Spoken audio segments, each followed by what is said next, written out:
Ben was not doing very well at school.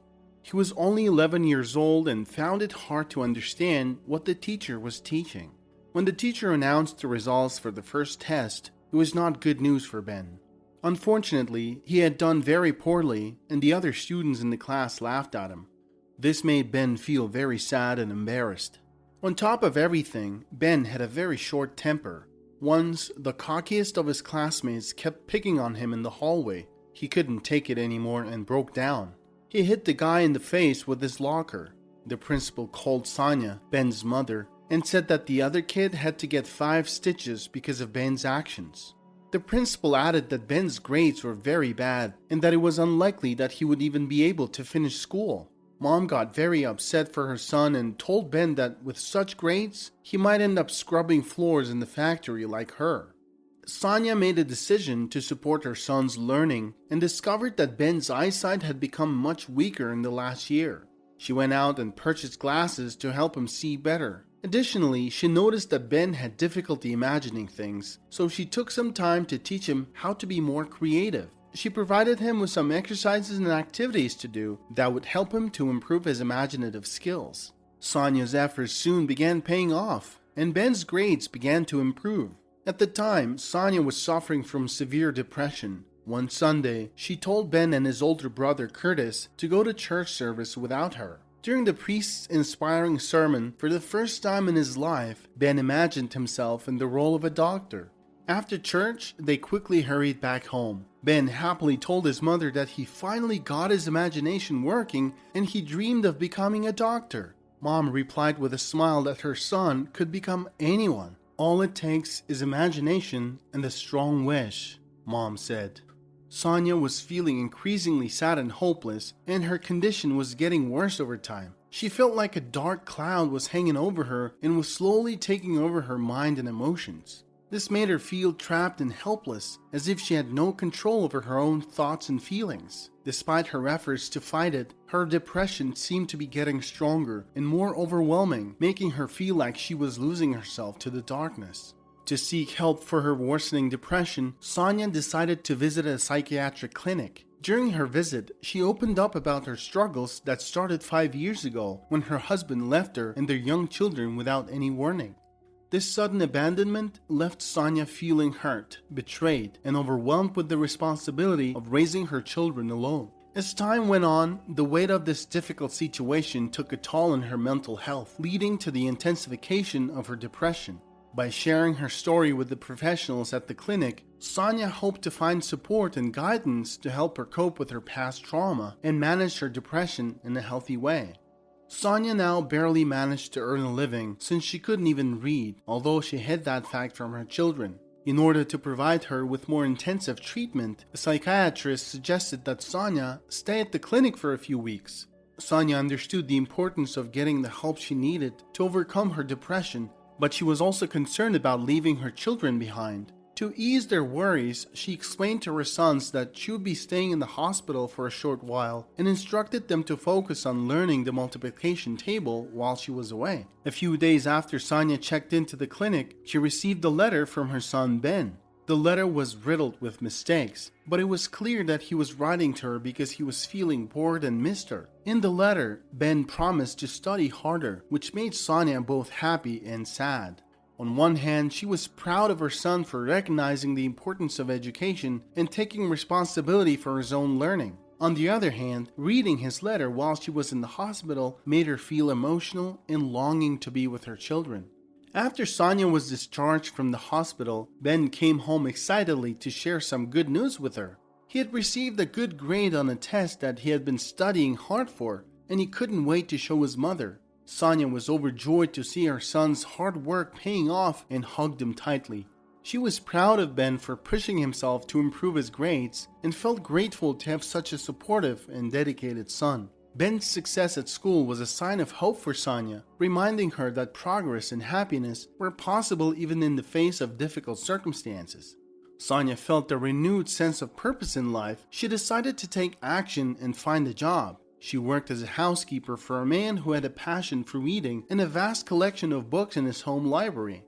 Upon returning home from her new job, Sonia noticed that her children were watching TV as usual. However, instead of letting them continue with their routine, Sonia felt frustrated and decided to make a change. She turned off the TV and announced that from that day forward, her sons would only be allowed to watch 2 TV shows a week after they had completed all of their homework.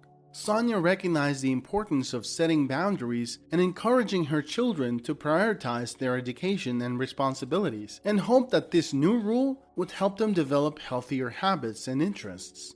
Sonia also made a new rule that her sons had to read 2 books each and give her a summary of what they learned from the books. Although her sons were not thrilled about these new rules, they followed them anyway and went to the library to get their first books. To their surprise, they found that reading could actually be enjoyable and started to prefer watching quiz shows on TV instead of mindless entertainment.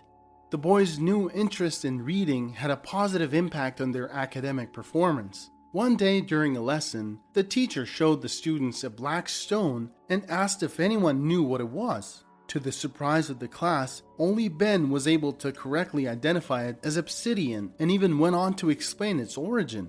The teacher was impressed by Ben's knowledge and curiosity. The teacher was so impressed with Ben's knowledge and newfound passion for learning that he decided to speak to him privately after class. The teacher was confident that Ben had unlocked a new world of knowledge and that this would help him to reach his full potential in life. In the following weeks, Ben's dedication to reading and learning began to pay off. He became the best student in the school when it came to pronouncing and spelling complex and lengthy words, much to the surprise of his teacher. The principal personally awarded Ben with his diploma, and his mother and brother were extremely proud of him. Everything seemed perfect until one of the teachers ruined the moment. While on stage, she mentioned that when Ben first came to the school, he had struggled academically and received poor grades. The teacher also mentioned that Ben was a black student who was raised by a single mother. This comment from the teacher was not necessary and took away from Ben's accomplishment. It seemed to imply that his success was unexpected because of his background, rather than acknowledging the hard work and dedication that Ben had put into improving himself. Ben's grades are really good. Other kids are quite lazy sometimes. If they worked harder, they would also be getting much better grades, the teacher said. The teacher's comments about Ben's background and previous struggles were not only unnecessary but also unfair. They implied that Ben's success was solely due to his race and family situation rather than his hard work and dedication. The teacher's statement that Ben was the best in school because the other students were lazy and didn't want to work hard took away from Ben's achievement. This ruined the moment for Ben and his mother Sonia, who had worked hard to help her son succeed. It was a disappointing and frustrating end to an otherwise joyful occasion. Time passed and Sonia finally saved up enough money to buy a nice house for her family. Ben and Curtis changed schools to one where there were many black children. Ben was teased by some of the other students, but he responded in their language and made a new friend named Joe who liked cool clothes. Ben wished he had stylish clothes like Joe's and asked his mom to buy him some. However, Sonia was struggling to make ends meet after the move and couldn't afford it. Despite the financial difficulties, Sonia decided to buy her son some expensive pants with the little money she had saved for emergencies. However, when Ben saw the pants, he was not happy and refused to wear them. He demanded that his mother buy him clothes like the other kids at school. Sonia tried to explain that they couldn't afford to buy him anything else, but Ben didn't want to listen. They argued back and forth and things got heated. Suddenly, Ben lost control of his temper and picked up a hammer, threatening his own mother. Sonia was shocked and terrified. She couldn't believe that her own son would turn on her like this. She knew that something had to change, but she didn't know how to fix things. Curtis, Ben's brother, had to intervene and calm Ben down after the argument with their mother. However, a few days later, Ben got into another altercation, this time with his friend Joe. Ben bought a knife from some local gangsters, and during the argument with Joe, he lost his temper and attacked Joe with the knife. Fortunately, the blade hit Joe's belt buckle and broke, saving Joe's life. After this close call, Ben realized that he needed to change his ways. He knew that he had come dangerously close to killing someone, and it scared him. He ran home and went straight to his bedroom, where he grabbed his Bible and prayed for help. He begged God to help him control his temper and become a better person. After finishing high school, Ben went to Yale University because he did really well in school. He got a scholarship from the government to help pay for his studies. While at Yale, he met a girl named Candy who was also a student there. They started dating after getting to know each other. Ben had trouble keeping up with the work at such a fancy university, and he told Candy about it. She suggested that he try studying on his own. Ben followed her advice and spent a lot of time reading and studying. It turned out that he was really good at it and became one of the top students in his class. Once during a class, the teacher was talking about the brain, which is a really amazing part of the human body. Ben was listening and suddenly had a realization that he wanted to become a neurosurgeon. He felt inspired and excited by the idea of working with such a fascinating organ and helping people who might have problems with it. From that moment on, he knew what he wanted to do with his life and started taking steps to achieve his goal. After some time had passed, Ben made his way to Johns Hopkins in 1976. This was a really well-known place in America that specialized in neurosurgery. Lots of people wanted to do an internship here, but only 2 out of every 100 applicants were chosen. Despite the competition, Ben declared that he really wanted to practice here. He talked about how amazing the brain was and how it was like a miracle, which was why he wanted to study neurosurgery. When he also mentioned that he loved classical music, the admission committee was finally convinced to let him in. When Ben first started at the department, the head physician didn't think much of him and told him to do whatever he was told without asking questions. A patient was rushed to the hospital with a serious head injury from being hit with a bat. All the other doctors were at a conference, leaving Ben to make a tough decision. He decided to perform an emergency operation to save the patient's life, even though it was risky and could have had negative consequences for his career. Despite the pressure and stress, Ben stayed focused and used all his knowledge and skill to save the patient's life. Luckily, the operation performed by Ben was a success and the patient's life was saved. When the head doctor returned and learned about what had happened, he called Ben to his office and thanked him for making the right decision in the critical situation.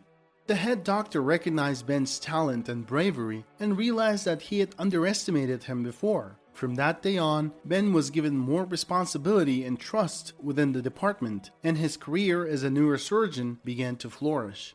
Ben became the head of the pediatric neurosurgery department at Johns Hopkins Hospital 10 years later. One day, a married couple brought their daughter to the hospital because she had seizures 100 times a day and couldn't get out of bed. Lots of doctors had tried to help her, but none of them had succeeded. After examining the patient, Ben realized that the only way to save her was to remove one of the hemispheres of her brain. He explained to the girl's parents that he had never done this type of surgery before, but it was their only hope. If it worked, the girl's brain would be able to heal quickly. Although there was a big risk that the girl might lose the ability to move or talk on one side of her body, her parents agreed to go ahead with the surgery. A few days later, Ben performed a very complex operation that lasted several hours. Everyone waited anxiously for the girl to wake up and see how she was doing. When she finally opened her eyes, she was able to speak and called out to her parents, bringing tears of happiness to everyone's eyes. It was a very emotional moment, and everyone was relieved that the operation had been a success. The girl still had a lot of work to do to recover, but her chances of living a normal life had greatly improved thanks to Ben's skill and expertise. The successful operation attracted the attention of numerous reporters who came to the hospital to interview the neurosurgeon who created a real miracle. The technique for removing one of the hemispheres of the brain for frequent convulsions became generally accepted, and Ben performed hundreds of such operations after that. Ben was happily married to his wife Candy, and soon the couple was expecting twins. Unfortunately, one dark day, Candy miscarried and both babies died, and Ben could do nothing to help them. He sat by his wife's bed for hours until they came to their senses. Candy thanked her husband for his support and asked him to return to their workplace as dozens of children were waiting for operations and only the experienced Ben could save them. The doctor returned to work, and at home, he quietly sobbed his loss. Mom supported Ben and said that she was very proud of her son because thanks to his efforts, many families had finally found happiness. In 1987, Ben arrived in Western Germany, where he faced the most difficult case of his career, which was not taken by any neurosurgeon in the world. Twins with their heads joined at the back of their heads would forever remain bedridden unless they were separated. However, both twins had never survived such operations.